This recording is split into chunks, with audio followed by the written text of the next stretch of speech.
बिस्मिल्लाहिर्रहमानिर्रहीम। अस्सलाम वालेकुम। वफाक व मदारस अलरबिया पाकिस्तान की जानब से डेट शीट अनाउंस कर दी गई है 2024 बामुताबिक 1445 से की ये बनात की डेट शीट है।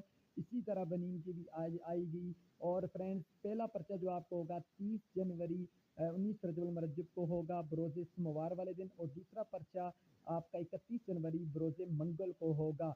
क्योंकि इस मरतबा इलेक्शन की वजह से ये दिन आगे पीछे हैं, तो 1 फरवरी बरोज़ बुध को आपका तीसरा पर्चा होगा, और चौथा पर्चा आपका 3 फरवरी को बरोज़ जुमरात को होगा, और 2 फरवरी बरोज़ जुमरात को होगा, और फिर बरोज़ जुमा की छुट्टी होगी, और फिर आपका 4 फरवरी बरोज़ हफ्ता को एक पर्चा होगा, और 5 फरवरी बरोज़ इतवार को आपका एक और पर्चा होगा। इस तरह यानी कि 6 पर्चे आपके मुकम्मल हो जाएंगे। 30 जनवरी से लेकर 5 फरवरी तक एक जुम्मा की बीच में तातील है। और आगे जो पहला पर्चा है वो आप ऊला और इसके हिसाब से सानिया सालसा और दरासात दीनिया के हिसाब से आप डेट शीट को देख सकते हैं। ग्रुप में भी ये मैं डेट शीट भेज दूंगा, वहाँ से भी आप देख सकते हैं। ग्रुप का लिंक वीडियो के डिस्क्रिप्शन में है। Thanks for